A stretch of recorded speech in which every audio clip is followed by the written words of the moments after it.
Okay, peace, everybody. Welcome to I'm gonna say movie understandings. Okay, ANU Show Improve. I'm El Karar, and we are back again. We're back again on another adventure. Doing the strong. You know what I'm talking about. And peace, masculine let. And we are closing out No Man Empire with the second part of Blood of My Blood. I like the Mongol history. So this has been fun, you know what I'm talking about. And I already give thanks, Master Minlet. And you know, it's there's just so much. There's so much I still ain't covered. It's like that in a sense with history where you know you cover one thing, but you realize, as you dig deeper and deeper, there's like so much you could cover, so much you can talk about. It goes deeper and deeper and deeper. That's why, sometimes when people say, well, I did my research, it's like, man, you gotta dig, man, and you ain't dig, you know, like Chief used to say, he fought me to scratch, you know what I'm saying? And when I used to hear that, I used to think about, being you know, in history, just digging, because that's what you're doing. You're digging, like, you're an archaeologist and thing. You're digging for information, things like that. It never ends. It never ends. Never ends. But with Blood of My Blood, man, it's really the central part, or the central point is that all of this historically was about relationships. And this two-parter, I'm talking about, was about the relationships that furthered the Mongol Empire and Genghis Khan himself, you know what I'm talking about, and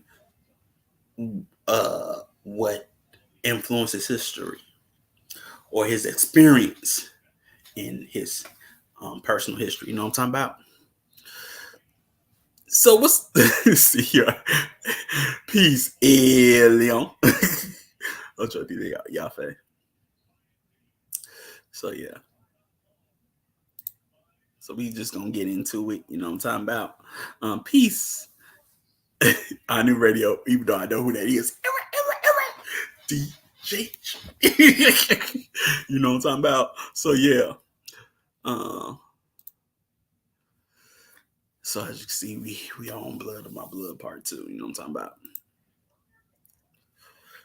Now, 1 second.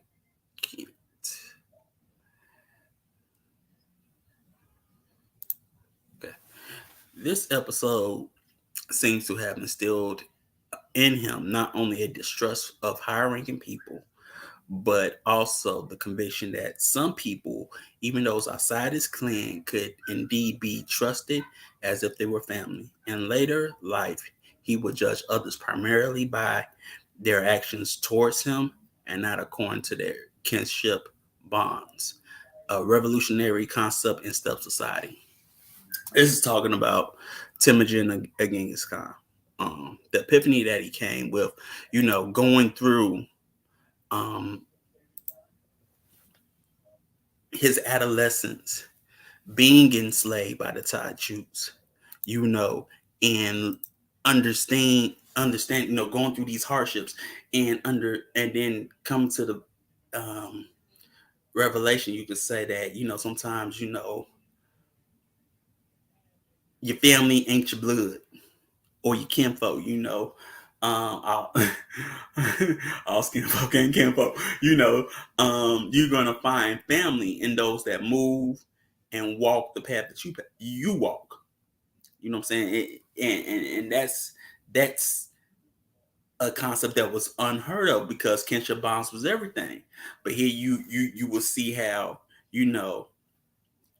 he was like, no, it's whoever is with me. If you with me, you family. If you ain't,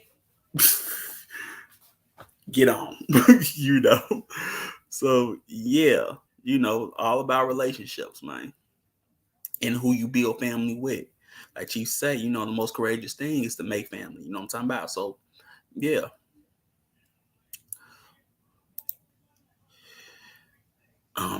By this time, Temujin was 14, um, physically precocious, and almost a, an adult male. One day, when he, Kasar, and Begulte, now those are his brothers, if you don't know, were out hunting, a party of Taichu raiders swept into their camp and ran off with all their horses.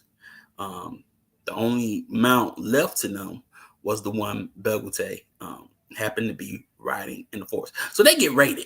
They get raided for their horses, Um, just like that, like I say, it's the Badlands, you know what I'm talking about. So, hey yo, we running you for your horses, because that's money, or economics. So we gonna run you for your horses, and that's what the Taichus did. It don't matter if we Mongols or not.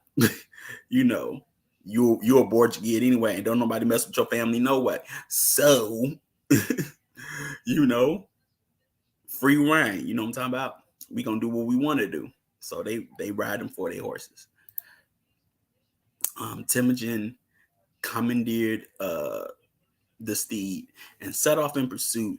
On the very evening of the raid, he tracked the Taichu successfully, but could never catch up with them, and he had to rest his mare for long stretches. Since he only had one horse, usually they have more than one horse. At least another. That you can also as a substitute. We talked about that strong ago, but yeah. Now, suddenly he encountered a youth about his own age named Borchu. Temujin had the same magnetic effect on him as he had on Daisichin's son.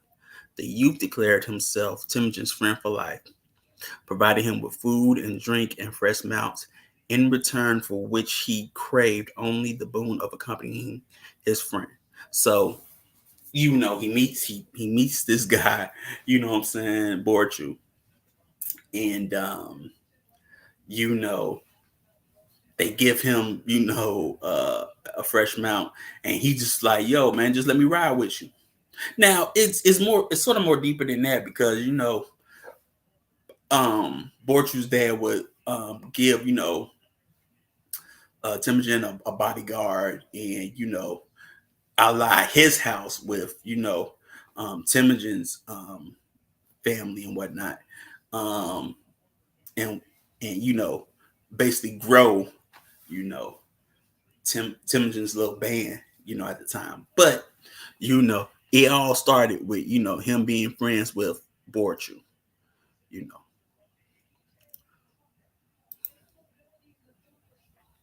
know, in addition to his brothers, Temujin's household expanded to include two other young men. Borchu had joined the group after a chance encounter with Temujin, was tracking some stolen horses, and Jelme was apparently given to Temujin by his father, although a secret history does not explain why.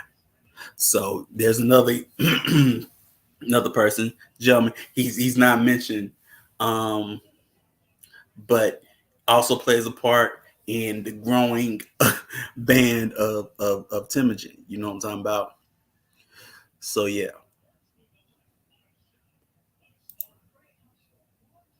Now on these raids, he must have picked up enough riches to be able to redeem the bride price with Daisichin. For the next significant event in his life, excuse me, was a journey with Borchu across the Gobi to claim Borte as his bride. We may place this event in the year 1177 or 1178. So, somebody about to get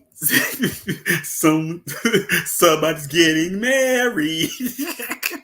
If you know where that comes from. Somebody's getting married. Are they here yet? Are they here yet? Did I miss it? Did I miss it? No, they be here any minute. They're getting back. If you ever watched Muppets, the Muppet movies, Muppet Take Manhattan. You know, I'm talking about. It had everybody. This was a wedding that had everybody. Had Sesame Street and everybody know. I'm talking about. You know, but yeah, So this is a pivotal event of him marrying Borte. But he had to, get a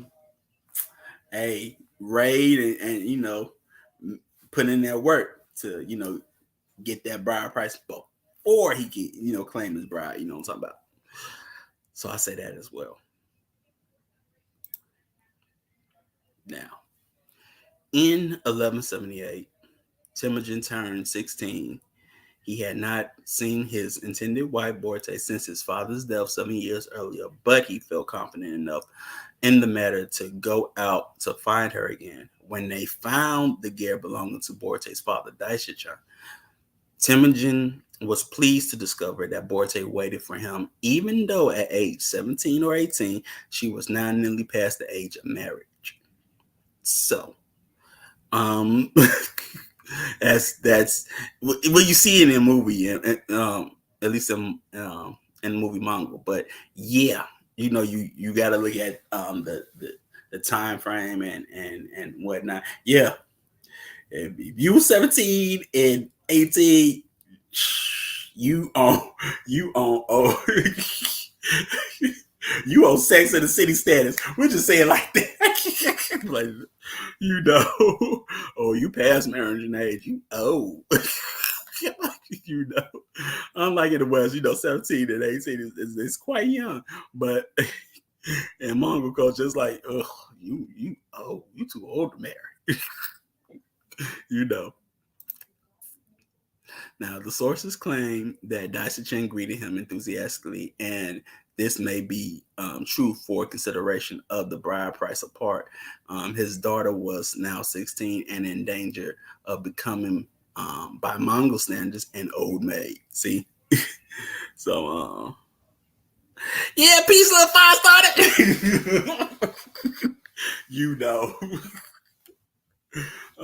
Peace, him and I, But yeah, I give everybody names sometimes, especially if it's a movie. That's a little 5-star, what I'm talking about. So yeah. But as I said before, her father was happy to get rid of her because he was like, yeah, you becoming old. At 16, you be like, sweet 16. No. Her married it. Oh, you came back. Here she is. Go on, take off my hands, bro. So yeah. Now, perhaps it was relief that marriage was finally to take place, which made Daishichen provide a dowry in the shape of a sumptuous brownish black sable coat. Strictly speaking, the sable was not a dowry at all, but a gift from Daishichen's wife, Chotan, to Holon, the groom's mother. This practice was deeply ingrained part of Mongol marriage procedures. Now, for a long time, I thought that the black sable coat was a dowry, but it was a gift. But that black sable coat is going to play, a role. It's going to play a part later on. You know what I'm saying? So that coat is important, but which is like, once you realize, it was a gift, and I ain't gonna tell the whole part of it, but he gives it away. You be like, wow, in a sense, but he gives it away to basically gain a foothold into an alliance. You know what I'm talking about? But yeah, I was gonna say spinster, but some people, that's a really old term. you know. So that's why I didn't say it, you know what I'm talking about. But yeah, for sure, man.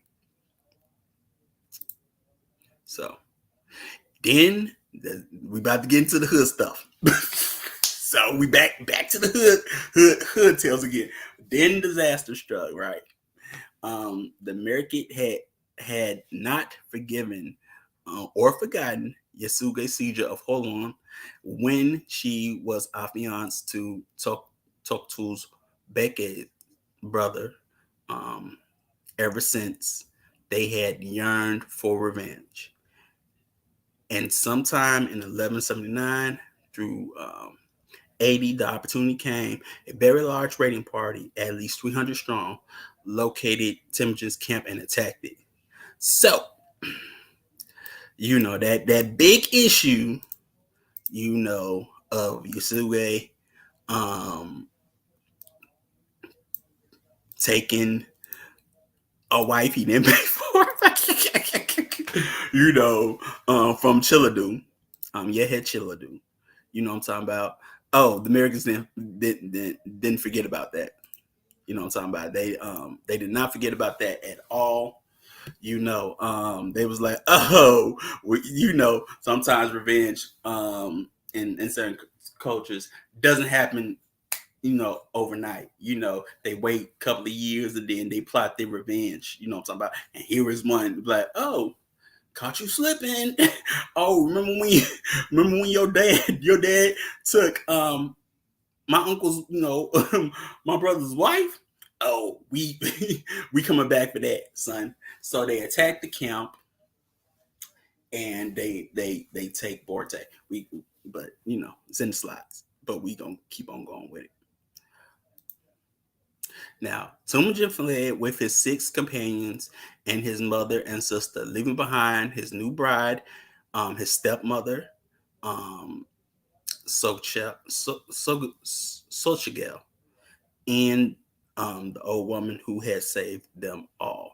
In the desperate tribal world where daily life skirted so close to potential tragedy and annihilation, no one had the luxury of artificial chivalrous codes of behavior. So, like I said, these are the Badlands. If you expect some type of chivalrous notion of fighting to the death and fighting, you know, I gotta fight every night, fighting to prove your love. No, we ain't doing that here. Now, I will say that even though it says that it was his stepmother, Sochigel, other sources will say that it was his mother-in-law, which I also put that in the slide, you know. But yeah, they leave her, you know. In the secret history, it's like they left her because they had no horse for her, or had no horse for them, you know. Everybody took a horse. You know, he got his mama out, got his brothers out, got his friends out, you know what I'm saying? But his wife, you know. It's like y'all couldn't, you know, like double back a horse or nothing. But I, you know, ain't for me to say. You know what I'm talking about? But yeah, she got left behind. You know what I'm talking about?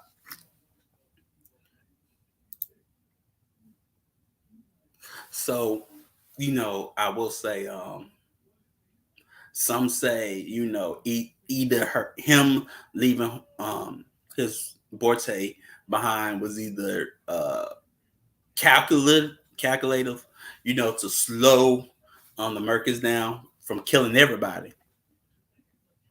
You know, that door.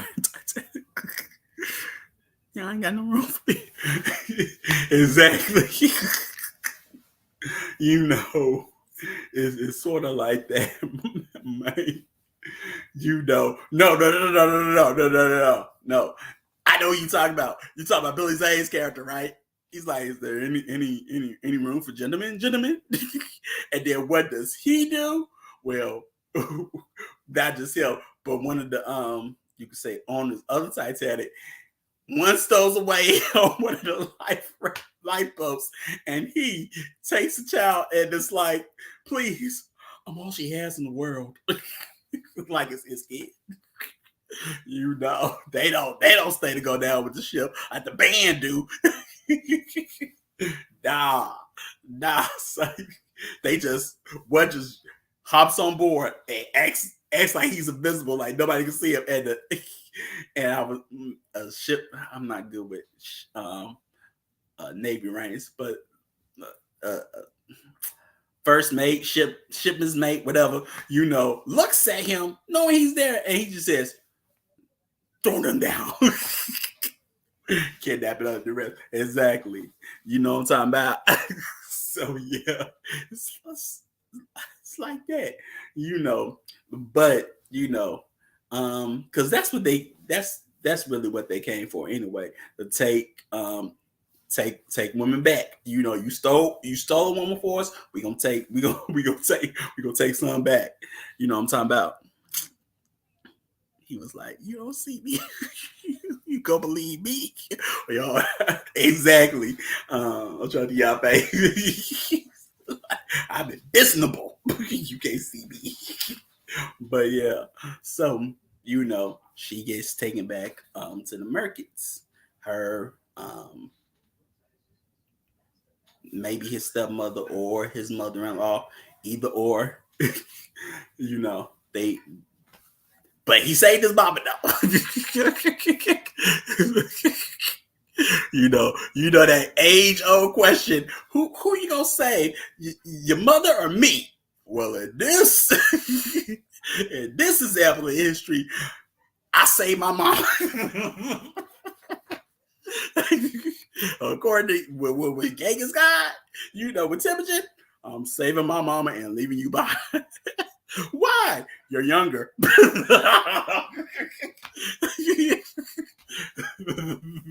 You're younger. They ain't gonna take her. You'll slow them down. That will sound cold. You'll slow down the enemy that way. You're cute and you're young. You'll slow down the enemy. That's why I say my mama before I say you. Just say it. But yeah, babe.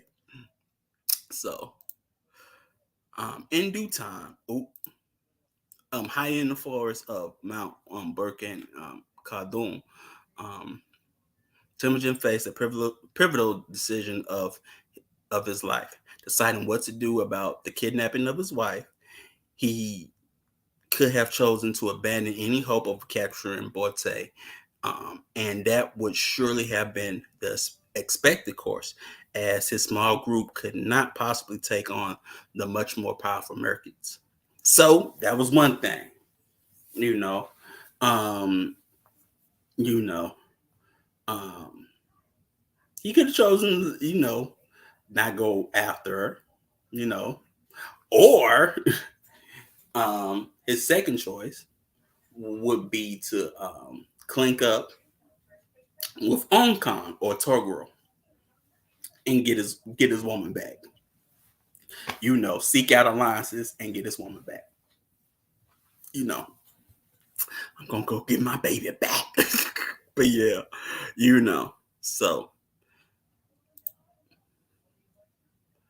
now in due time, Temujin could find another wife, but he would have to kidnap her, as his father had done to his mother, because no family would voluntarily bestow their daughter on a man who had already lost one wife to more powerful men. So,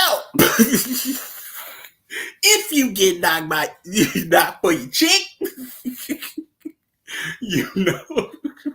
guess what? You're gonna have to steal one yourself. Because according to the culture, if I already see that you lost one woman, and got her taken from you, and shows that you are incapable. You know what I'm saying? And probable incompetent. Therefore, I'm not giving you my, these women, these daughters and women got coverings, even in the volatile Badlands. So it's like, you, you know. Um, so yeah, if he chose option one, then it's like, well, I can abandon her, but then I'm gonna have to steal another chick because ain't nobody gonna um, give me a bride like her father gave me a bride. So I'm gonna have to steal. you know. So and you on, and you on the step, and you're already a small band. You may end up, basically getting your whole band, group wiped out. Just still a bride. You know what I'm talking about? And you know, risk reprisals of revenge, as well. You got to think about it as well. Because if I steal, then what my father did, which basically I inherited, that karma, what that I inherited for him or whatever, it's gonna be the same thing if I do it. You know what I'm talking about?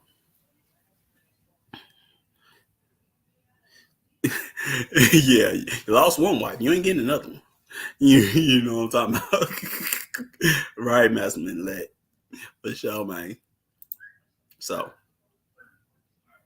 now, though he had sought to create a quiet life apart from the constant turmoil of steppe warfare, the Mercury Ray had taught him that such a life was simply not to be had. If he did not want to live the life of an impoverished outcast, always at the mercy of whatever raiders chose to swoop down on his encampment, he would now have to fight for his place in the hierarchy of steppe warriors. He would have to join the harsh game of constant warfare um, he had thus far avoided. Exactly. It's my one good daughter. But here also is the experience or the catalyst that either you gonna focus or fold, you gonna well, I ain't gonna, you gonna this lady's here. Oh, the guys know what I'm trying to say. you know but yeah, the men know what I'm trying to say. But yeah, this is where you gonna let them hang or you go or they gonna yeah you know so you gonna play the game or you gonna become become the sheep. You gonna be a wolf or you gonna be a sheep. That's basically the decision that he's coming to.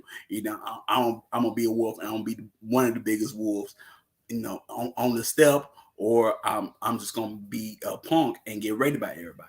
You know what I'm talking about? So that's the decision.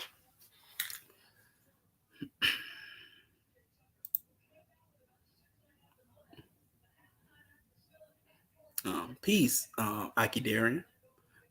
Um, oh man, you good. You good. You good. Don't worry about it, man. You good. So, when Temujin found Hong Kong and explained that he wanted to launch a raid on the Americans, um, the old Khan immediately agreed to help. Had he not wanted to fight, Hong Kong could have easily have deferred and instead offered Temujin another wife. From the women in his own encampment. The old Khan, however, had a lingering feud of his own with the Americans. And Temujin's request offered him a pretext to attack and loot them once again. So, basically, and since this is where the sable coat, black sable coat, comes in, he gives this to Hong Kong or Togro. And also, he reminds him, because he's seeking an alliance, but he reminds Toguro that you are my father's anda or blood brother, So in that retrospect, you're a father to me. So you have an obligation to me. You know what I'm talking about? And which we already know Toguro was enslaved by the Americans, so he already has a bone to pick with them, even though him and Yasuge, rated them and whatnot. He's still like, oh, I can go for part two. Oh, oh, you rating on some Americans? Oh, we can go for part two. I'm ready for it. You know what I'm talking about? Another alliance that he gets, that he brings in as well is his blood brother, his on the Jamaica, because Jamaica is also a chief of his own Jadarat clan, and he's becoming a formidable warrior as well. He also joins in, you know.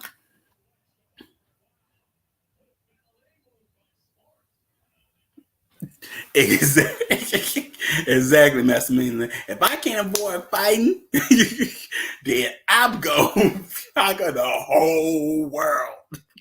I'm conquering the whole world, and ain't nobody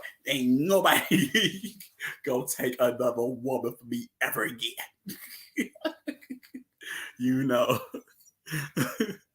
So yeah, man. Now, Borte was now they raided them, right?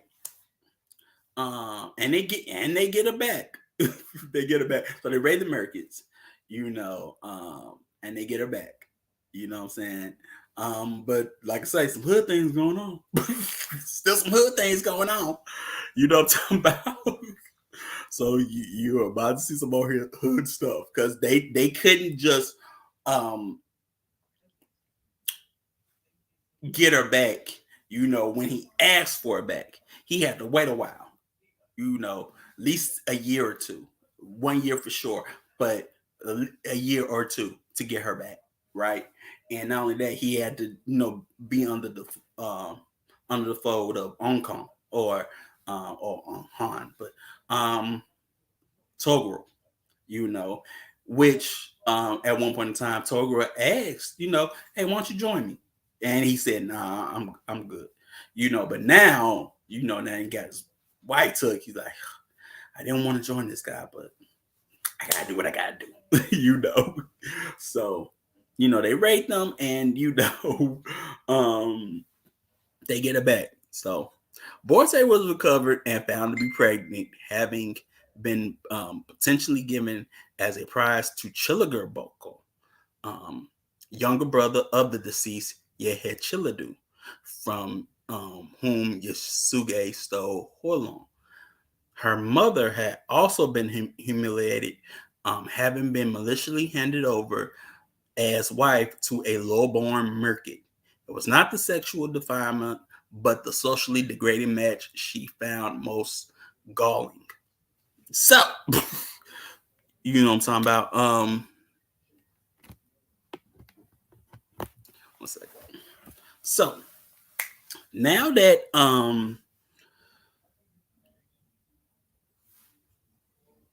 they got her back, she already got the big belly, right? But she was given to like I said, yeah, had Chilla dude died, don't know how, but he had a younger brother, talked to a Boga had a younger brother, a little brother, and they gave Borte to him, but her mother they gave to a lowborn market because she probably was old anyway. So yeah, but she was a wife of a Khan, so of course she would find this is social, that marrying down, and she's supposed to be marrying up, you know, you know. This was made her bad. You got me marrying down. Do you know who I am? So yeah, look, like I say, it was the same way for her long, but she lucked up after the deal. The sense, you know. But yeah. Now, when like when they get her back on the battle, the funny part was apparently, at least from what sources say, he finds her, she finds him, you know what I'm saying? And then he orders his troops to like, okay, we're done. Now, mind you, his mother-in-law, you know, is still with the Merkits. Like all the women, you know, they escape. You know what I'm saying? But like we about to fight, send all the women, you know, to escape, to evacuate. So Borte finds him, Temujin finds her, you know what I'm saying? He takes his wife and they ride off into the sunset. What about what about your mother-in-law? Oh, she be all right. She stays, you know. Apparently she stays with the Merkits. And the other woman that was also kidnapped with them also stays with the Merkits that evacuated. So it's like, man, that's cool. Oh yeah, you go. Yeah, he got what he came for. You know, he wanted his wife. He got his wife. She say, well, what about my mother? She all right. She married already. Ain't nothing I can do. Hopefully her man ain't dead. Just saying, you know. You know what I'm talking about. So yeah, man. So Borte gave birth to her first son in 1179, and Temujin named the boy Jochi, which means visitor or guest. Many scholars accepted that as evidence that Temujin did not believe that child was his, but he may just have easily have given the name to signify that they were all the guests of Jamaica's band at the time of the baby's birth. So, what's no? We got Jerry Springer case, you know, or you know, when it comes to you know 9-month-old Georgie, are you the father? You know what I'm saying? But this was going to be an issue.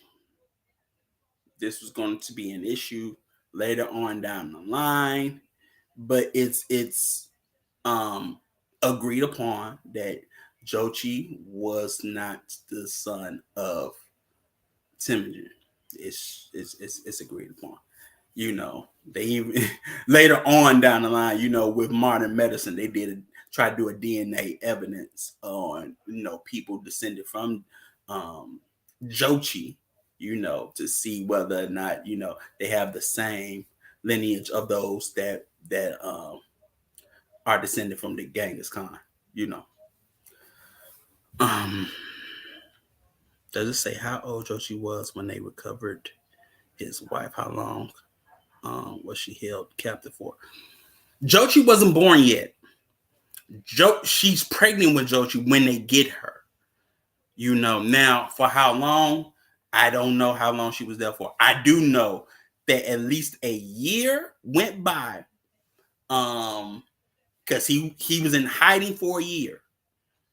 And then, you know, he basically goes to Toghrul Khan and gets that alliance. And who knows how long it took for them to actually make war on the Merkits by that time as well. It, like I say, it wasn't overnight. So he spends at least a year on the run, you know what I'm saying, or in hiding. But by the time that they found her and they raid the Merkits, she's just pregnant. You know, she ain't had no other kids, but she's just pregnant with this one.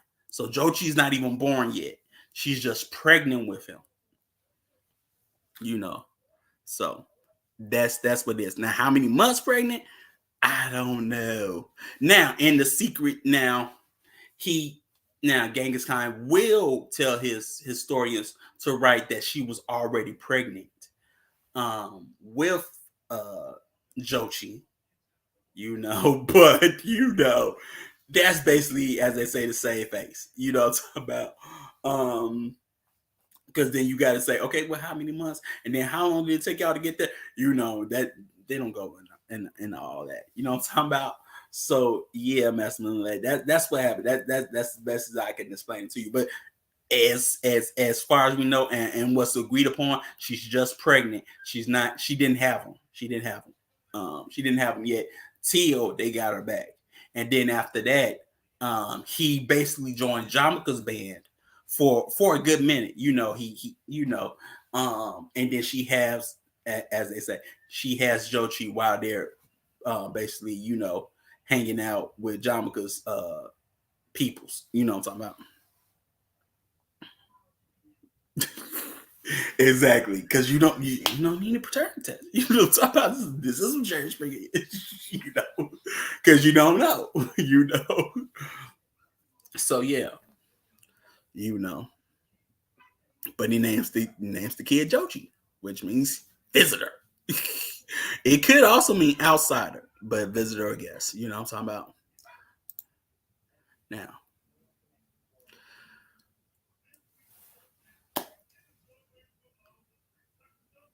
okay. Um Now, after all of that, because like I say, this is a long history, so I'm at the okay. So you know, Genghis Khan leaves Jamaica's band, forms his own. Then he ends up having to fight Jamaica, beats Jamaica with the help of Toguro, and kills Jamaica.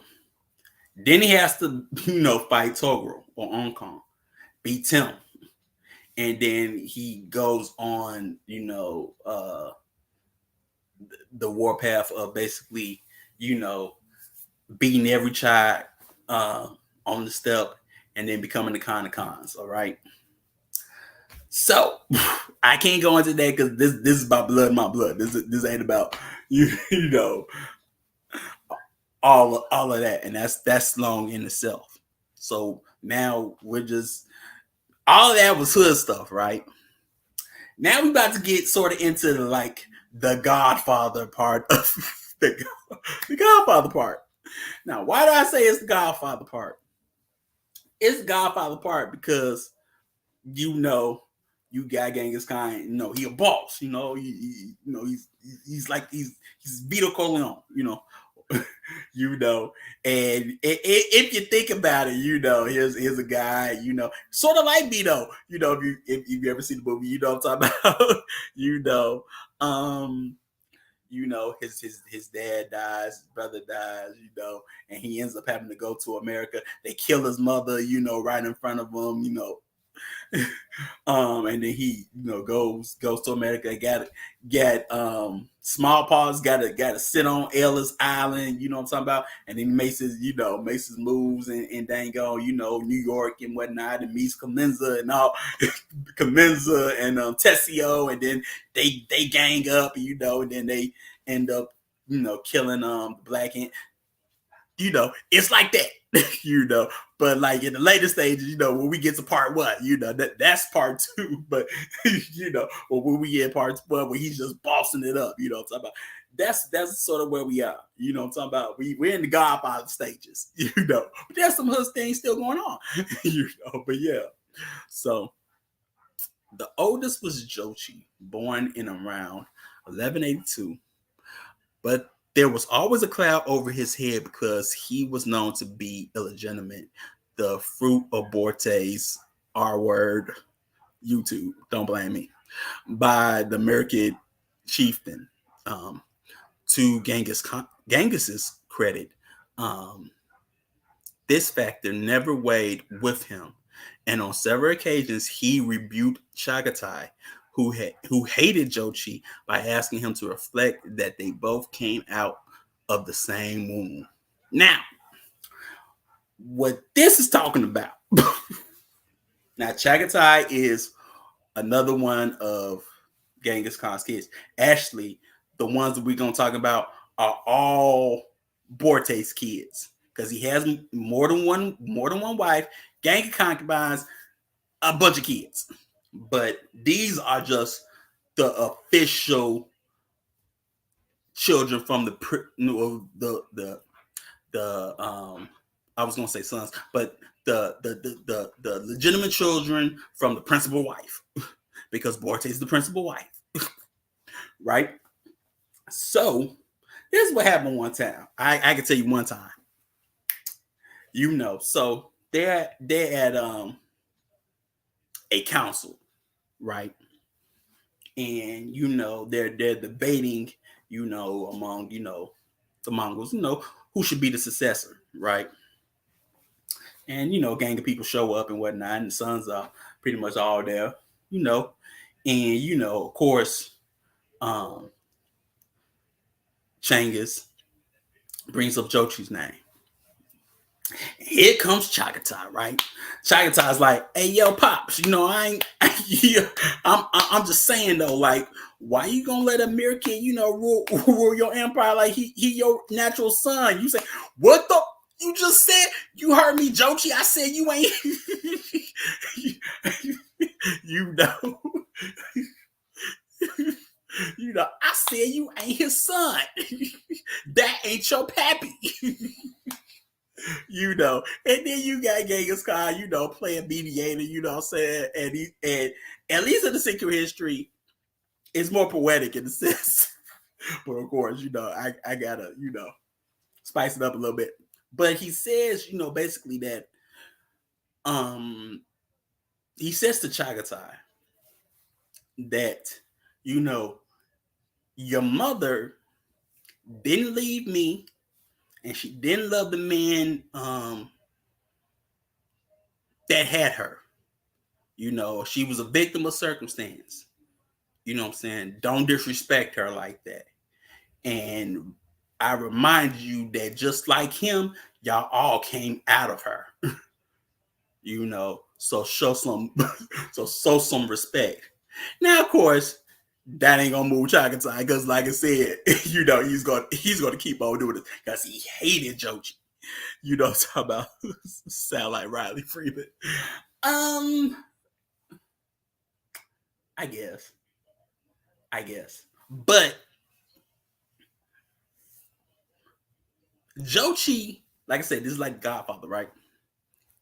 Jochi, in my eyes, it's like Fredo, but minus the idiocy. You know what I'm talking about? But he's Fredo. You know what I'm saying? You would probably say, no, he's Tom Hagen. No, he's Fredo. Because if you remember part 2, Fredo always felt like he wasn't Vito's son, in a sense. You know what I'm talking about? And that's Jochi. Because all his life he has this over his head, but he also felt like he had to prove himself to Genghis Khan. You know what I'm talking about? So he always feels this way. Always feels this disrespect and this hope, that he has to be the best at what he do just to get recognition. You know what I'm talking about? But yeah. Now, Jochi is also, very smart. He's a general. He gets down, but the difference with Jochi is one. Well, he's kind in the sense, but he doesn't agree with Genghis Khan's policy of surrender or die, aka get down and lay down. Get down and lay down. He sort of doesn't agree with it. One story where he shows that is they just got through defeating some Mirkits, and there was a Mirkit archer that's supposed to be put to death, and Genghis wanted him put to death, and Jochi's like, no, Dad, no, recruit him in your army.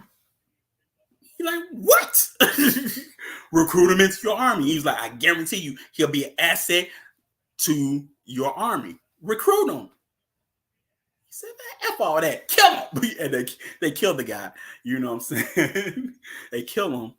But Jochi always is sort of in disagreement. And not only that, it's also sort of hinted that he may have wanted to kill Genghis Khan. And because of that,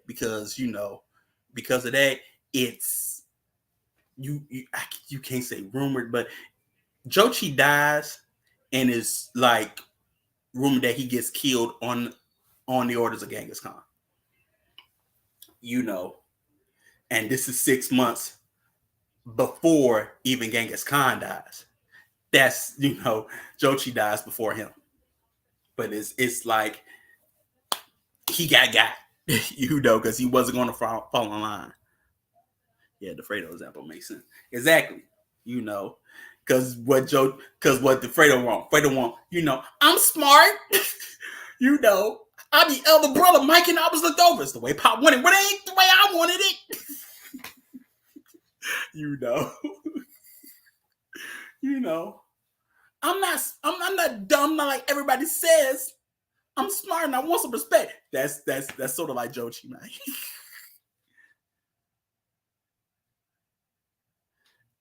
Is there a record of who Fredo's supporters were? You would have to read a book. you have to. I have to get the Godfather book, but no, there's no. But Fredo's supporters. If you mean Jochi supporters, not in a sense. Now, I mean, there's people that will help him, and will be under his rule because Jochi's going to help expand the empire. He's going to help expand the empire west, into basically Eastern Europe.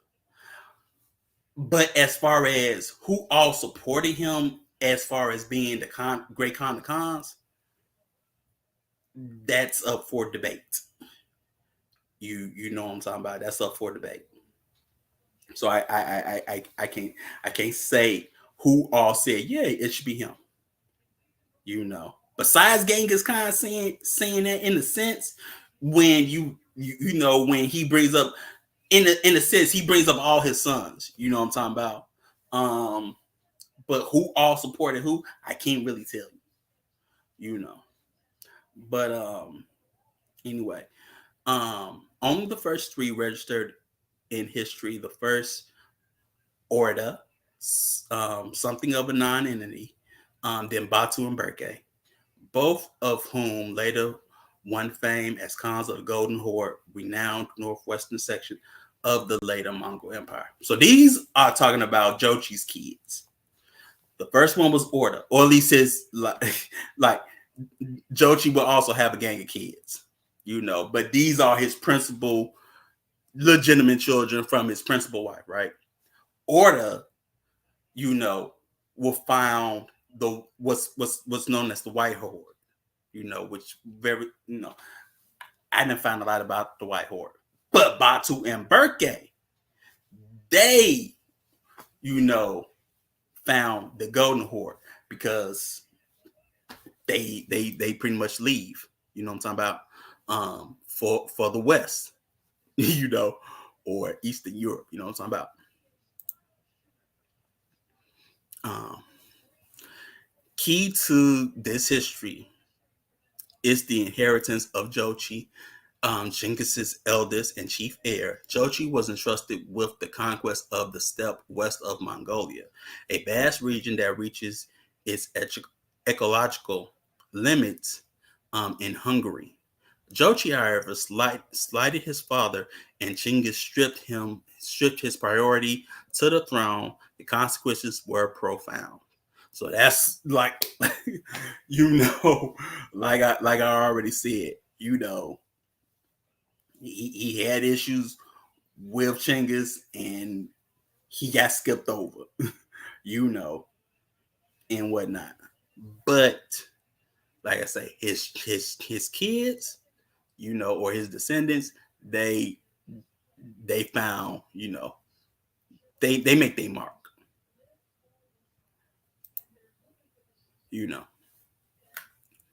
In the 1240s, after Jochi died, his sons, warriors, and their families moved to the temperate zone between the Volga-Ural regions and the Black Sea, where they established a new kind of Mongol administration, largely independent of the empire. the Jochi pioneers maintained Mongol practices, but would never go back to Mongolia. This multitude recognized itself as Ulus Jochi and referred to their empire as Order or the Horde.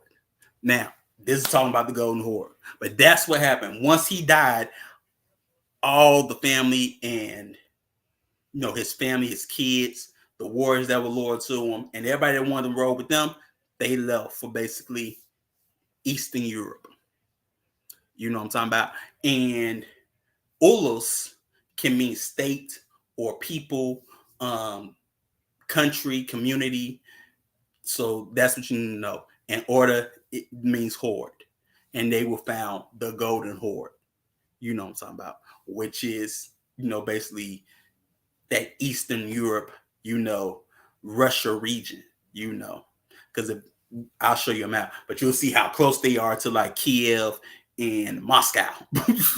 They ain't that far. That's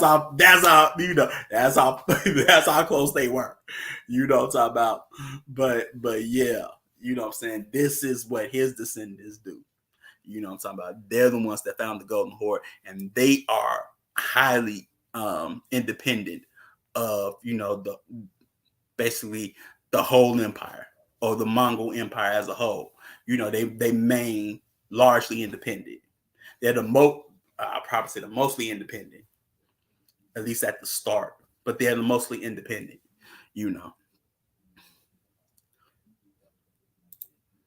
Now, Chagatai, born between 1184 and 1242, died in 1242.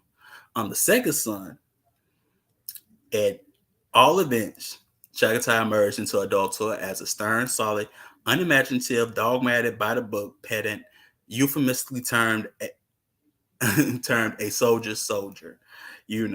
All the sources agree that he was a blinkered, irascible hothead. Now, when it comes to Chagatai, right, he's just, how can I say this? He's just, it's like when Chief says, who's the big, like Shango's the biggest goon, because Shango's like, we're gonna do this, we're gonna do that, we're gonna do this, and Ogu's not like that. That's Chagatai. Chagatai is like, yo, we gonna ride on this, we're gonna do this, we're gonna do that. What? He ain't scared to say what he wanna say. He'll say whatever's out his mouth. Chagatai or Jagatai. But not Shaka Khan. That no. But that is not Shaka Stevens. Do not besmirch Shaka Stevens. That's how my peoples refer to her. But yeah. No. But Chagatai or Chagatai with the CH or a J, it works. You know what I'm talking about? But yeah, he's like that. He cusses like a sailor. He drink. That's the soldier. You know what I'm talking about? And Chagatai is, as you can tell, he's the Sonny of the bunch. He's the Sonny. He's Sonny. He's Santino Corleone. He's Sonny. Like Sonny, he's a hothead. He has a famous temper. You didn't want to make him mad. Things like that. You know what I'm talking about? There's so many dang on famous Sonny lies, but sometimes they involve cussing at them. So it's hard for me to really quote Sonny, but let's see. Nope, can't use that one.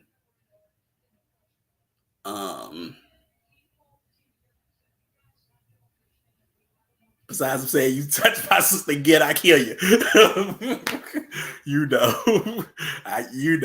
As you see, he's quick to anger. He's always quick to anger, and Chagatai is like that. You know what I'm talking about. But yeah, let's see. I mess with something. You go get stuff. Black and white single shoes. Yeah, you're like, hey, you saw Carlo running. You saw Sonny, and he was like, oh, come here, Carlo. You see, you get stuffed out on the stoop.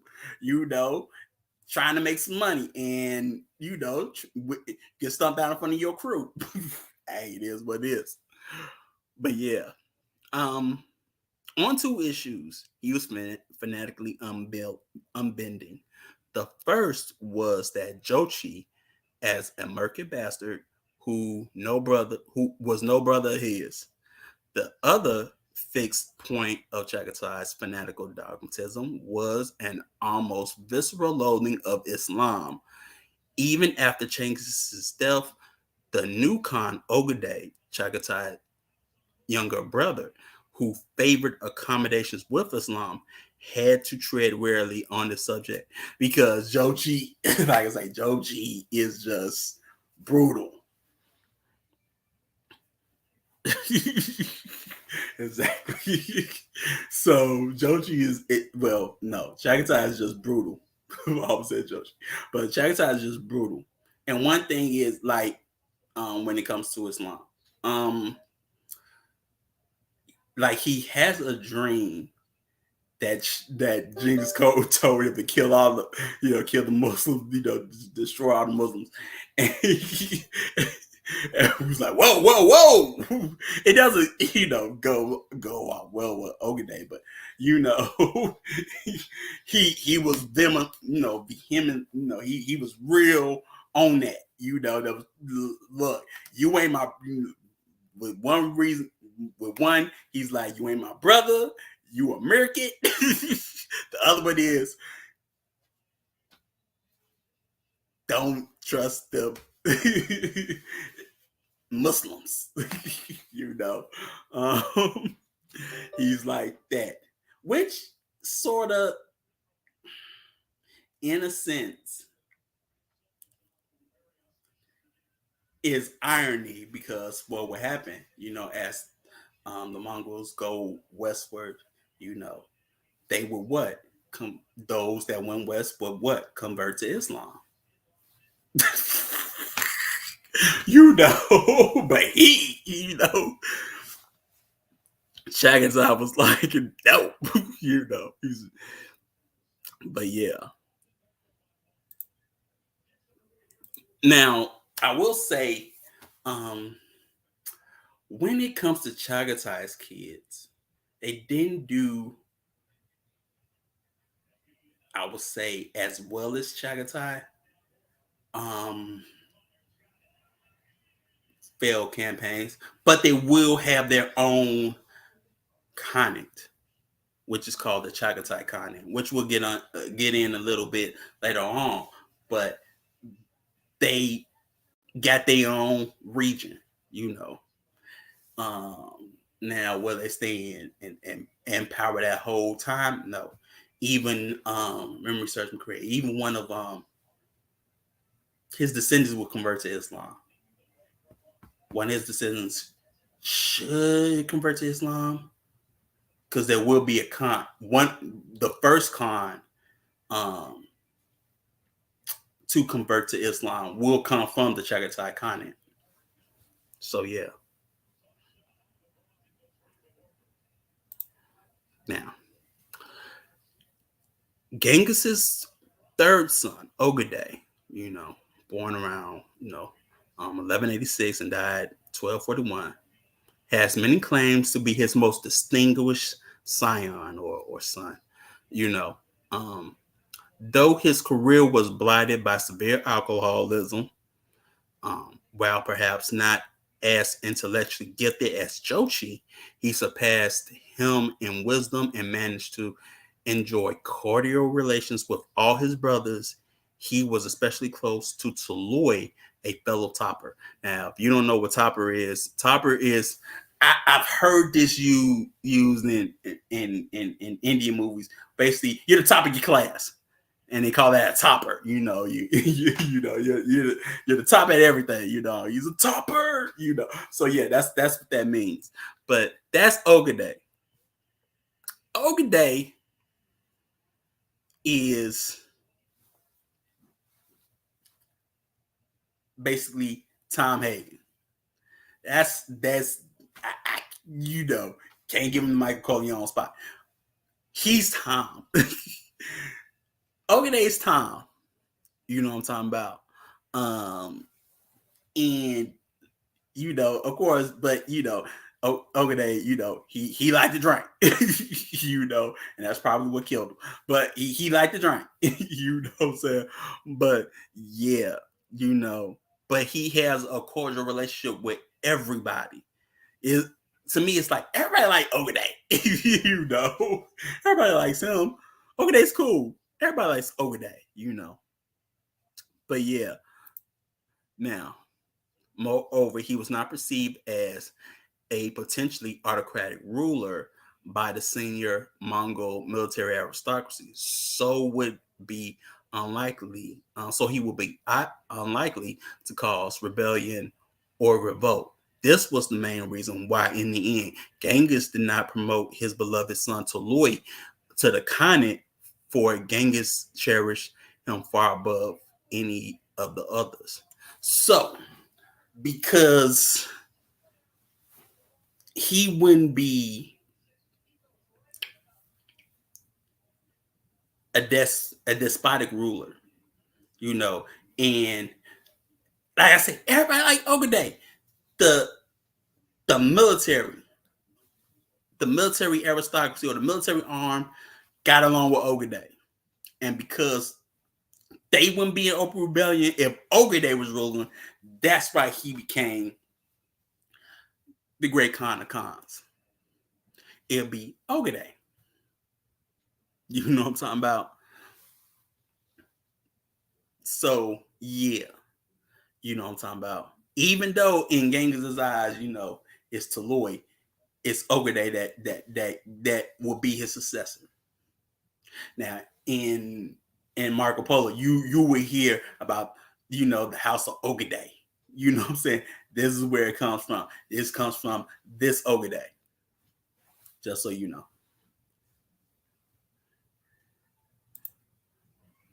Okay, do I want to cover anything else? Okay, I'll cover this as well. Ogedei becomes the great Khan of Khans. Now, his son, Goyuk, will also become the great Khan of Khans as well. Just so you know. So it goes Ogedei, and Goyuk. Now, Tolui, 1192 to 1232, was needlessly cruel, even sadistic, some said, and was just the kind of despot who would spark off a conflagration that would drag the empire down. Tolui, as a brilliant general, was only credible as Khan in a period of continual warfare. Tolui's Michael. and Tolui's Michael because he's the favorite. He's the favorite in Genghis Khan's eye, and it's like he really wants to give Tolui the reins, but he can't. So that's why he's Michael Corleone in a sense. Like I say, it's like Godfather, but in a sense. So he's the Michael of the bunch, and the fact that he's the youngest. Tolui's the youngest. So it's another reason. But cruel, sadistic, or whatever. But what Genghis likes about him is that Tolui doesn't insult or bother Jochi. That's one reason, but it's a gang of reasons why he's favored, or Genghis Khan's favorite, But and there was another reason why Genghis Khan did not want to promote Tolui to supreme power. He did not trust his wife Sorokotani, a Kyrite and an Nestorian Christian, also niece of Togrul, but more troublingly a liberal and reformer who might not carry on the great Mongol traditions. So, as much as he loves Toloi, right? He does get with his wife. It's like Kate in a sense, you know.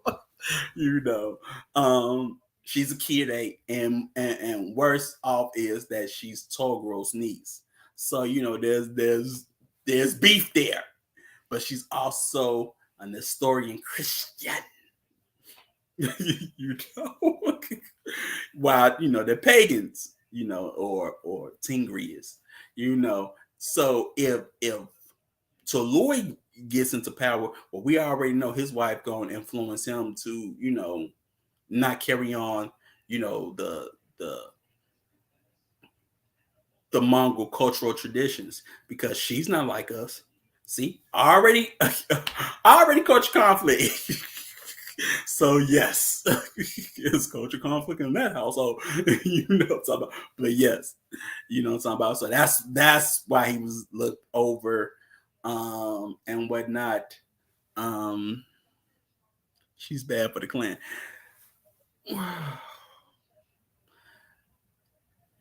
Culturally, yes. But to her credit, but to her credit, she made good kids. She made some good kids, in a sense. We'll get into it, but she made some good kids. you know. Um, but like I say, as we talk about these things, you can see the similarities or the congruence with Marco Polo, especially when uh Kublai is talking about his father, and his mother. You know what I'm saying? This is who he's talking about. He's talking about Toloi and then Sokotani. You know what I'm talking about? That's who he's talking about in the TV series. Just so you know. You know.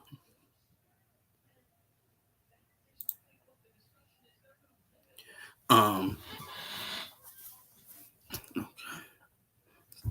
so in some ways, Toloi was the most important son since his own four official sons, he had 10 in all from numerous wives and concubines.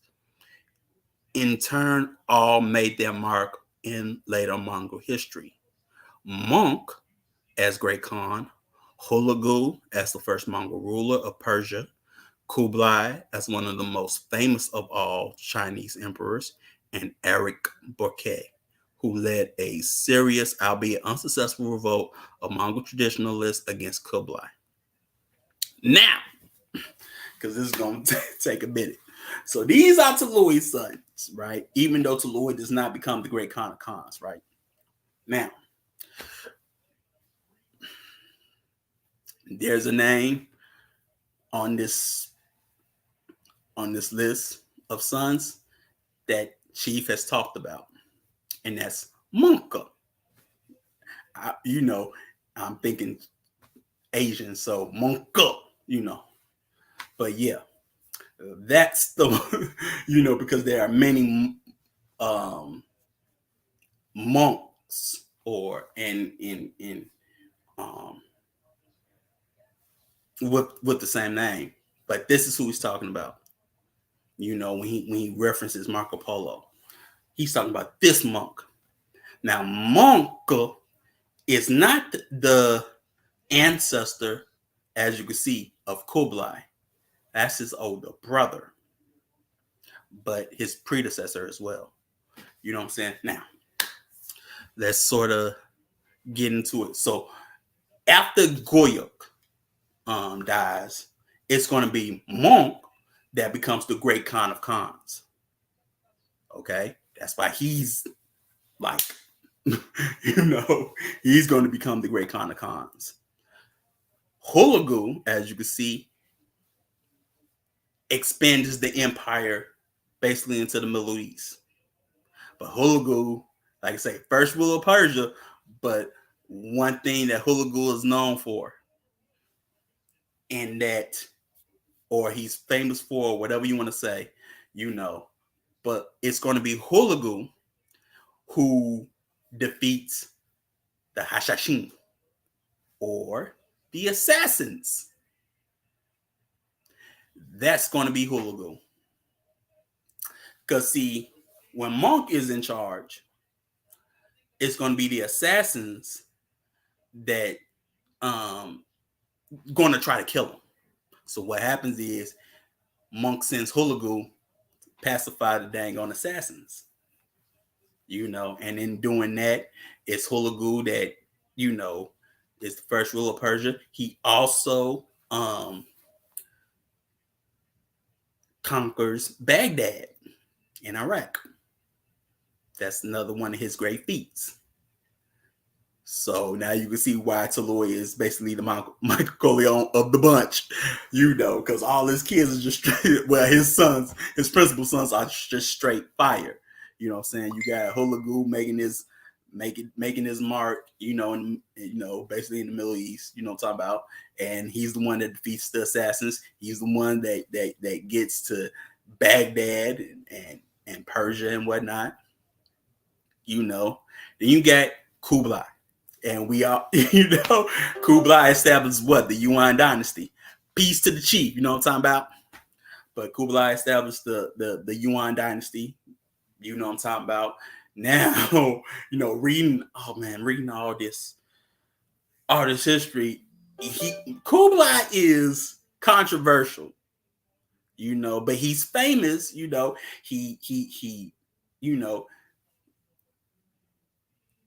first emperor of the Yuan dynasty. They have all of China at this point. They have all of China, you know what I'm saying? From the Jin and the Song, northern and southern. They got all of it now. He's also famous for sending that great fleet into Japan that gets wrecked by divine wind, kamikaze. But that's what he's also famous for. So when you see like the game, Master Millionaire will probably know. When you see the game like Ghost of Tsushima, that talks about when the Mongols basically invaded the island of Tsushima in Japan, during Kublai's reign, because some of them did get through, what I'm talking about, and they get to Tsushima, or there's a couple of anime that deals with it, but I can't really name them off top of my head, what I'm talking about, but yeah, but like I say, Kublai, gives the Mongols their own dynasty in China. That's why he's so famous. And Arik Bokeh, what I'm talking about, he did lead a revolt. Arik is probably the most traditional of Toloi's kids. He's the traditionalist. I just put it like that. He's the traditionalist. You know what I'm talking about? Also, like, this is real PowerPoint heavy, slide heavy, so all the links of certain videos, like I got a whole TV series just dedicated to Genghis Khan and certain scenes, because I couldn't cover everybody, like Subutai, that was a long one, but just a bunch of people, what I'm talking about. I put them in the links in the description just in case you want to check these things out, what I'm talking about. But saw a little bit of the game, lots of swords on you. Yeah, it is. Didn't realize they were Mongols. Yeah, they were Mongols. That's what that's portraying. When Kublai, they do go into Korea, but because that's where they, basically staged the naval invasion, basically from Korea in a sense. You know what I'm talking about? So that's where they get hit with the kamikaze and whatnot. But some of them actually break through and and they get to Tsushima. But yeah, they were Mongols. You know what I'm talking about? They don't stay long. They don't, they get pushed back. That was a failed attempt, what I'm talking about. But that's one thing that he's famous for, you know what I'm talking about. But yeah, but he's controversial. Now, Addy, like I say, Addy is the traditionalist and he will pose a revolt. You see the revolt in Marco Polo. But it didn't. Historically, it didn't happen like that, where it's just a one-on-one fight. It wasn't a 1v1. You know what I'm talking about? But yeah. Um. Do I? Yeah, I just keep on going with this. So, the Mongol Empire reached its greatest extent under Monk Khan, um, who was the last of Genghis Khan's descendants. Um, to be acknowledged and accepted as Great Khan by the whole of the Mongol Empire. Many Khans would continue to rule over the various parts of the empire, and of them, many would claim to be the rightful heirs of Genghis Khan and to the title of Great Khan. But no one of them um, would be recognized by all the other factions and lineages.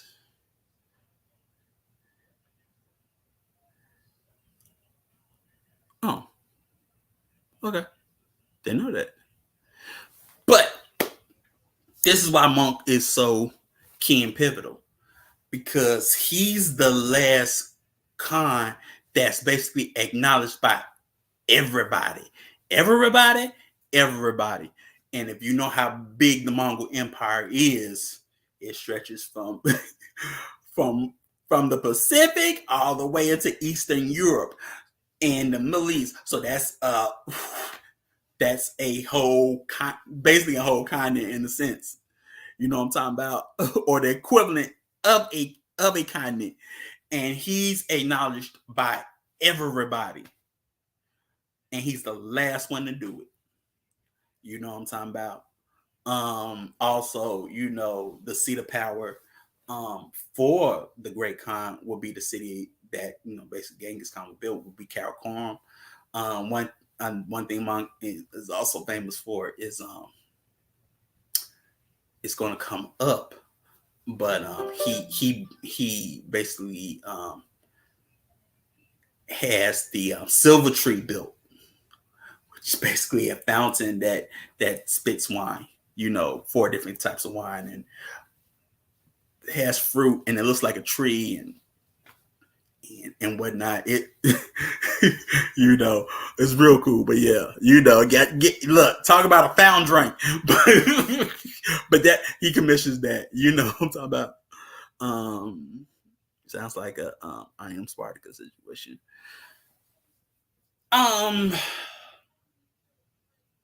I wouldn't say it's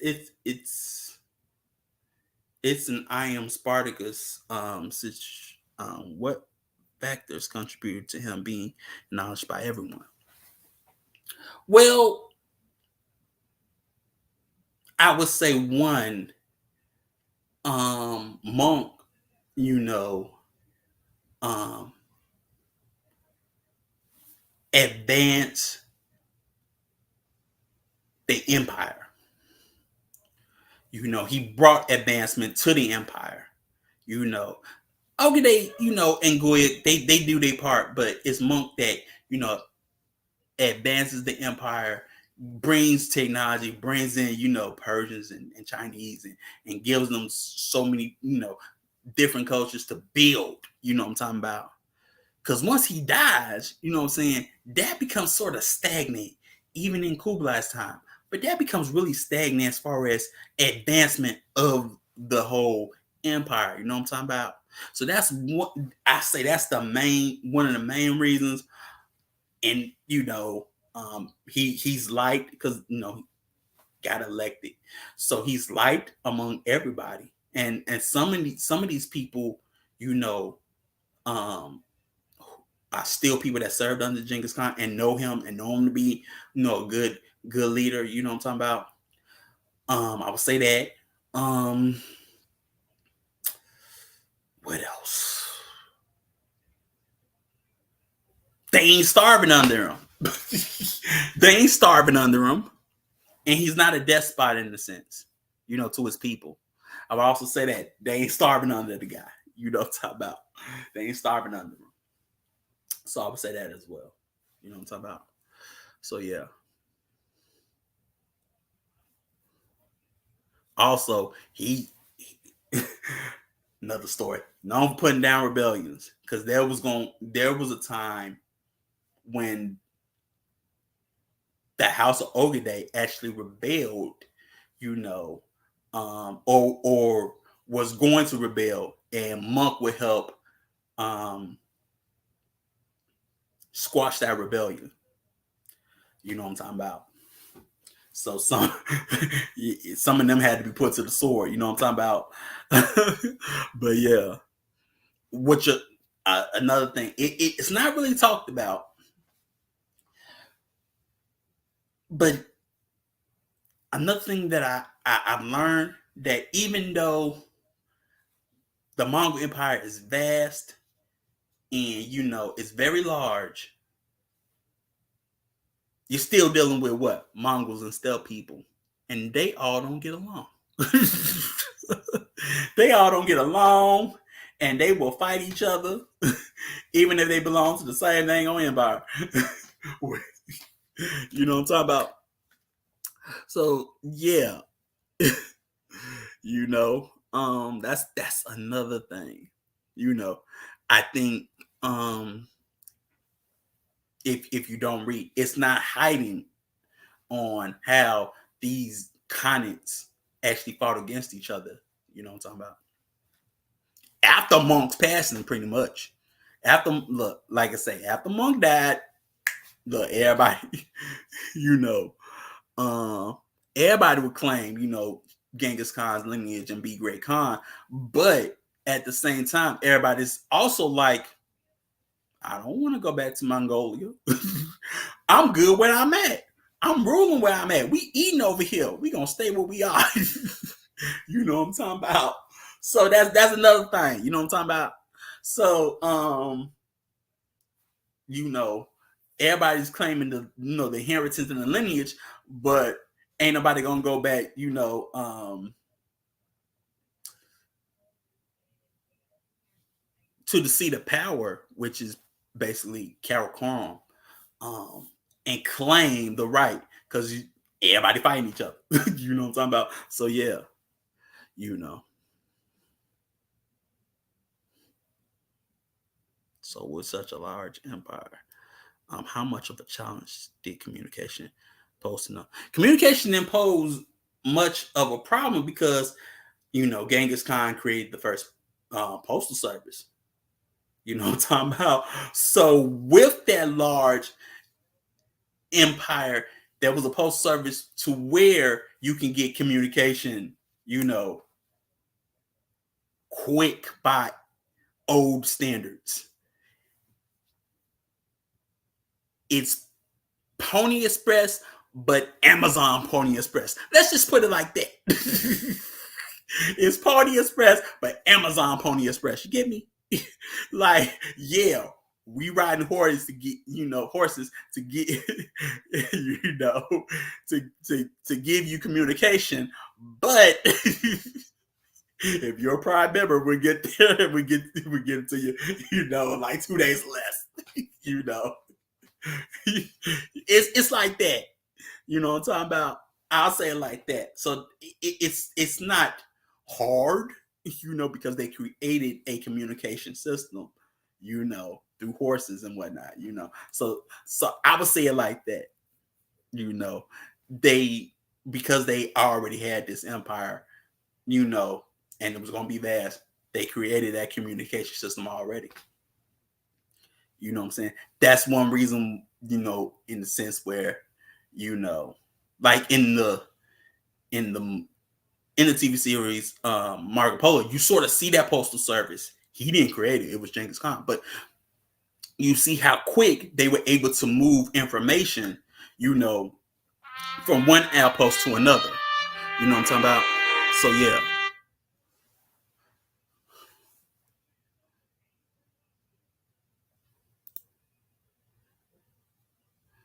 Um, like the four fountains of the Silver Tree, the Mongol Empire had now divided into four primary zones of political administration. Kublai ruled China, Tibet, Manchuria, Korea, and Eastern Mongolia. But he faced constant problems in enforcing his rule over Mongolia and Manchuria. Now, Kublai is going to have problems only because, in a sense, he's assimilated. Say it like that. He's assimilated. You know what I'm talking about? He's assimilated with Chinese culture and whatnot. He wants to be an emperor. And that's an issue, because these are steppe people, you know. You sort of see, like I say, you sort of see it. That's why I put it in the description. You're going to see it in a sense when he talks to Kaidu in Marco Polo. I couldn't show it because, whatever. But yeah, you know. But and not only that, nobody trusts Kublai. Don't nobody trust him. He's not, if you ain't trying to be what you are, which is Mongol, then of course ain't nobody gonna trust you. And that was another reason why Eric, goes, has a revolt. You know what I'm talking about? Because nobody trusts him. Gotta sign up for the Patreon for that. Freestyle, man.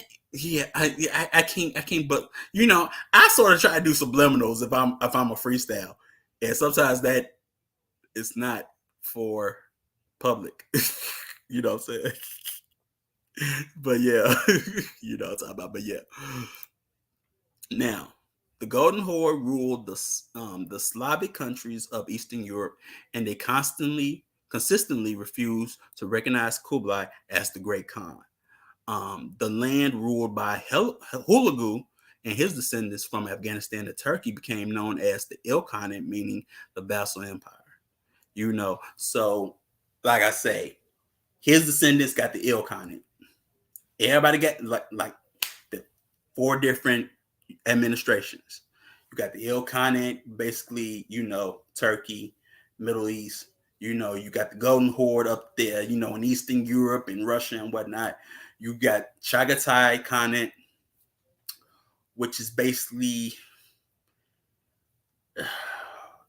Eastern Mongolia, southeastern Mongolia, South China. It's in that middle, And then you got basically the Yuan dynasty, which basically got half of the Dago continent. China, Tibet, Eastern Mongolia, Korea. It got countries, whole countries. You know what I'm talking about? So yeah. But like I said, nobody trusted Kublai. So they didn't recognize him as Great Khan. And another reason why they didn't recognize him as Great Khan is because of Eric Bouquet's rebellion. And we'll sort of get into that because it's in the slides.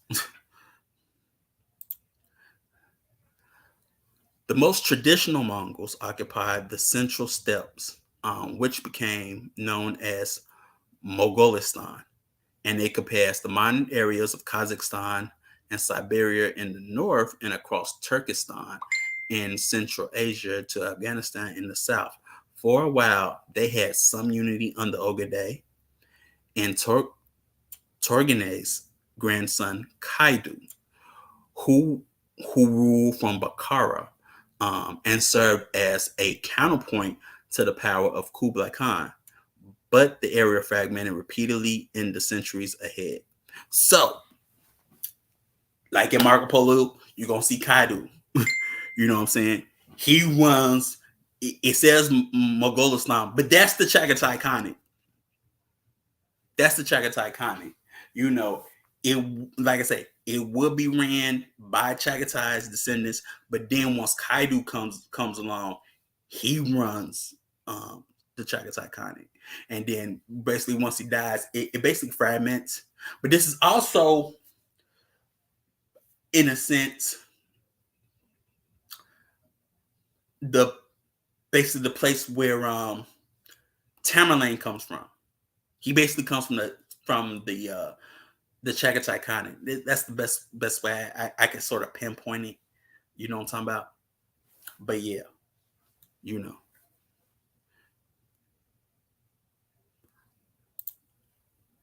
Now, I wanted to show, the four continents of the Mongol Empire, you know what I'm talking about?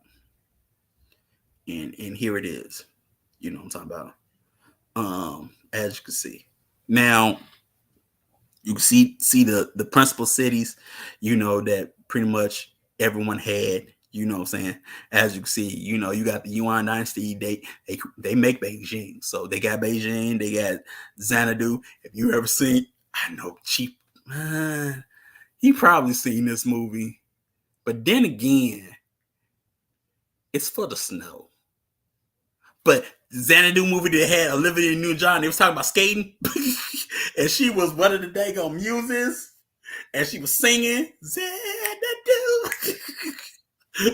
I know y'all. What were you doing watching that? I was bored. I was a kid and I was bored. That's what they're talking about when they talk about Xanadu. It's a city in the Yuan dynasty, and then up north you got Karakoram. You know what I'm talking about? So yeah, that's what it looks like. Now you can sort of pinpoint, what being actual the Great Khan is. The Great Khan is when you are head over all of this, not just part of it. You head over every faction, pretty much. That's basically what me being the Great Khan is. You know what I'm talking about? Not being, you're acknowledged by all of them. You basically run everybody. You're the representative of everybody. You know what I'm talking about? Whereas, as you can see, they say the Khan of the Great Khan, but you can't be the Great Khan if you got all these other Khanates. You know what I'm saying? But they are the principal rulers, what I'm talking about, which is the Yuan dynasty. And as you can see, what they got all of China, well, most of China, Korea, Manchuria, Mongolia. I mean, they everywhere. They got most of China on lock, in a sense. You know what I'm talking about? Like I said, they got their own big country, man. And then you got the Golden Horde up there all over the Black Sea, you know what I'm talking about? And look, they ain't that far from Kiev, and they ain't that far from dang on Moscow. You know what I'm talking about? And then you got the El Khanate, running the dang on Middle East, you know what I'm talking about? And they got, part of Turkey, they got Armenia up in there, they got Iraq, they got Iran, and they got a little bit of Afghanistan, you know what I'm talking about? And then you got, Chagatai Khanate, which is neighboring, dang on India, in a sense, you know what I'm talking about? So yeah, all in the middle, So yeah, interesting enough, there's a beach in Freeport called Xanadu. It's the name of a hotel in the area as well. Didn't know that. That's what's up. But yeah, I will also say Samarkand is also a famous capital, and I thought it was I want to say Bukhara is also within the Chagatai Khanate, because if y'all remember, um, you would hear that name in Little Buddha, you know. So yeah. So I will say with Eric Bouquets, because I sort of put the video below. It's just the 1v1. But what happened was this: is what happened. Eric was a traditionalist. He was up in Mongolia. He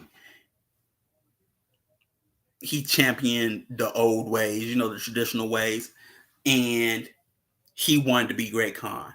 So he got a Kurultai or a council together, and they ratified him as Great Khan. Now, Kublai in the south, in China and whatnot, he wanted to be Khan, so he puts a council of Kurultai together, but in the south, not even in China, not even in Mongolia, and he becomes so-called Great Khan, and they fight over it. You know what I'm talking about? And of course, Eric loses. But see, Eric sort of loses not because Kublai was the better fighter. It's like series of unfortunate events, whereas, he deals with drought. He deals with all these natural disasters, which decimates his army in a sense. And then morale is low, and then they leave. And then, he has to surrender to Kublai. And then Eric dies, And like I told you, didn't nobody trust Kublai like that because he's trying to be, Chinese. I just say it like that. try to be Chinese and not Mongol. But also, people don't trust Kublai in the sense because of the simple fact of how he treats his brother. He parades him around like a defeated captive, and nobody liked that. You know what I'm talking about? Because everybody else is like, well, if he got ratified by Karakorum, then yeah, he is, the Great Khan. Who are you to, debate that? But he won. You know what I'm saying? And because how he treated his brother, and then his brother suspiciously dies, but we all know he got by his brother and whatnot. And everybody didn't trust him. Like they said, the Golden Horde didn't trust him. Chagatai didn't. They didn't trust him. You know what I'm saying? And so they was like, no, we don't recognize you as the Great Khan. You know what I'm talking about? That's why I try to make that important, that the Great Khan is, over all four factions, as you can see, not just over one, which Chagatai would be, which Kublai would be over just one faction, even though it's the largest, in a sense, the largest faction. You know what I'm talking about? Or the largest country. You know what I'm talking about? But nobody trusted him. Nobody trusted him. And they didn't like how he would do his brother. And they didn't like how he scoffed at Mongol traditions. And also, it would be Kublai who destroys and sacks Karakorum. He destroys Karakorum. That's the city of Genghis Khan. Why would you do it? He takes the tree. He takes the silver tree that Monk built. You know what I'm talking about? And he brings it back to his own capital. But he destroys Karakorum. He raids it, ransacks it, and goes back south. That's why people didn't, like I said, they didn't mess with him. Like, why would you do that? Why, So yeah, and the Yuan dynasty falls. You know what I'm talking about? Like a lot of the dynasties. You know what I'm talking about? So yeah, but as you can look at what all these relationships did, man, they gave you one of the largest empire in the sense, and it's just like, yeah, he took the tree. They had to break it down, and put it back up. But he took the tree. He took the foundry tree. he took the drink. You know what I'm talking about? He took the drink. You know what I'm talking about? We can be drinking that purple stuff, drinking that grain. You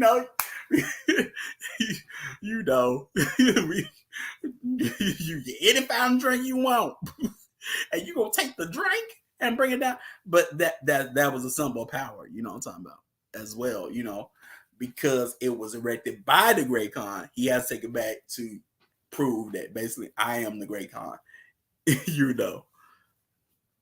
Seriously, why did he do that? He was just going to go back south.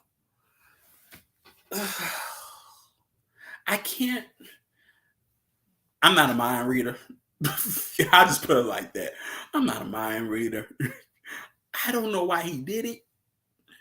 Maybe to scoff at Mongol. I I don't know. I can't look. I'm not a mind reader. I can't tell you. I know a lot of historians do that. Try to get into the heads of people. I don't know what he was thinking at that time. He sounds like the Grinch. Well, in a sense, he's like the. I gotta put this. Kublai's like. That's what I say he's Michael, because Michael went to college and whatnot. But he's like the bougie brother that goes to like an Ivy League school and think he know everything. You know what I'm talking about? But he come from a hood or country family and try to act like he better than everybody, and that's why don't nobody like him. He the type to sell out the family land or something like that. That's Kublai. Because he want to be like the good old boys. Let's just say it like that.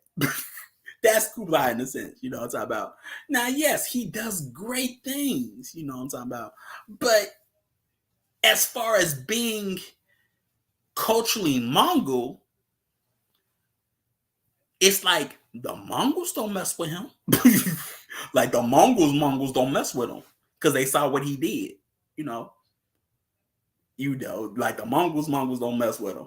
That's why I'm like, Golden Horde don't mess with him. Chagatais don't mess with him. You know what I'm saying? The Ilkhanate don't mess with him. You know what I'm talking about?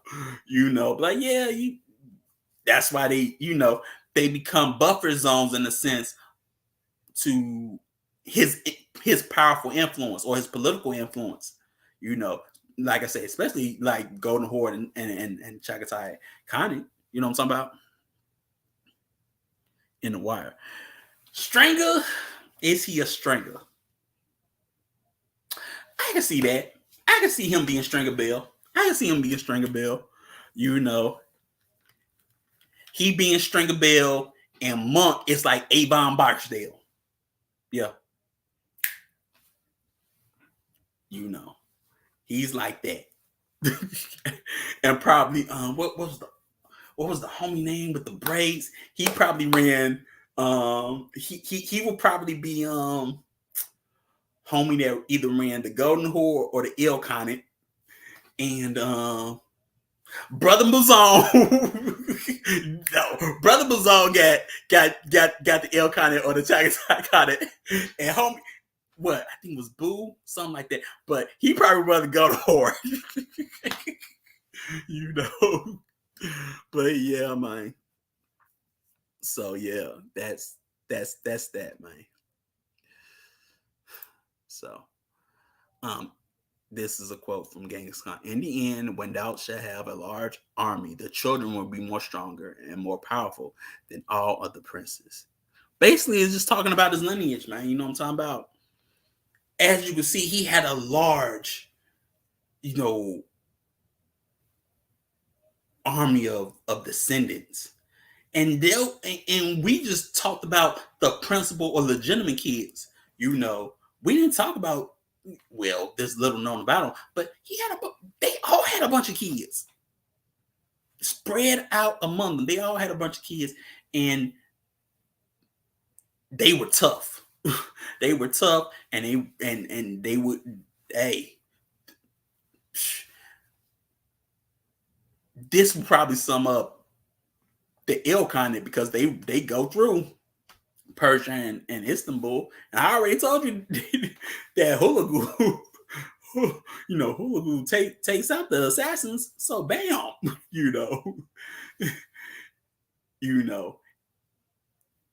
and who's basically the buffer zone for the Ilkhanate? The Mamluks.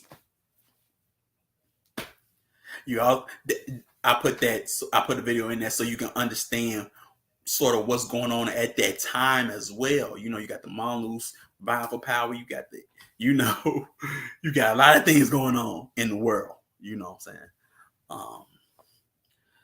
So yeah, man. You know what I'm talking about? But yeah, man, when you have a large army, the children will be stronger and more powerful than all of the princes because they in their castles. while y'all growing up tough and shooting bow, riding horses at 1 year old and shooting bows at 3. You know what I'm talking about? Living on the Badlands. You know what I'm talking about? But like I say, and you had Oh my goodness. You had adopted children. Like I said, it's a lot. You had children that they would adopt. And they will be, talented individuals and play a part in the empire. I mean, and friends and the friends that Genghis Khan had. Like I say, Subutai, Borchu. I mean, bruh, I can't cover everybody. But yeah, man. You know what I'm talking about? It's a lot. So join us next strong.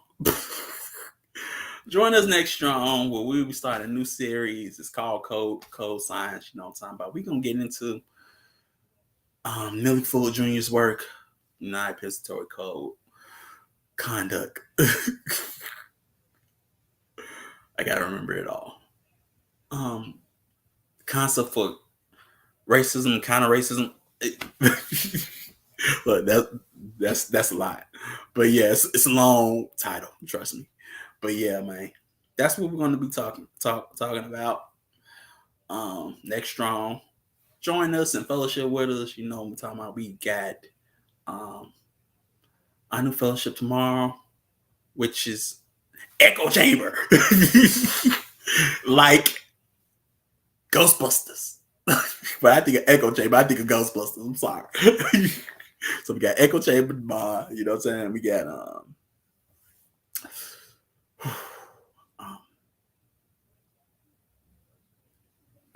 midday affirmation. Chief You Y'all podcast, you know what I'm talking about. I mean, hey, Chief be coming out with bangers, man. Whether it's music or whether it's the podcast, you know. And the movie that we will be watching this strong is Kunlun, which talks about the Dalai Lama in Tibet. You know what I'm talking about. And look, from a historical point of view, look, Mao Zedong wasn't showing no love to nobody. Look, that Red Army, man, or well, them in China, they wasn't no joke. They weren't playing no games. It's like I can't say it, but it's like that part in Last Emperor where Puyi is in Mao, China, and he sees a teacher that taught him in prison, and he's accused of being a traitor, and he talks with one of the young men, saying, "Hey, comrade, what's going on?" It's like, "What's going on? Hey, yo, join us, comrade, or F off." That's look, Mao and them, man. They get busy, man. They get busy. So I'm excited to see what it's gonna be like in Kunlun. You know what I'm talking about? Because it's a part of history that I didn't pay attention to much. I really didn't. You know what I'm talking about? So yeah, I'll be interested in this one for sure. So that's that. Also, ANU Summer Retreat. It's not gonna be in June. It's in August. So keep on registering. You know what I'm saying? So yeah. But give thanks, everybody. I appreciate you. You know what I'm talking about? And hey, I will join y'all next round. You know what I'm talking about? And we'll get into it. You know what I'm talking about? So yeah. So enjoy the rest of your strong. Peace.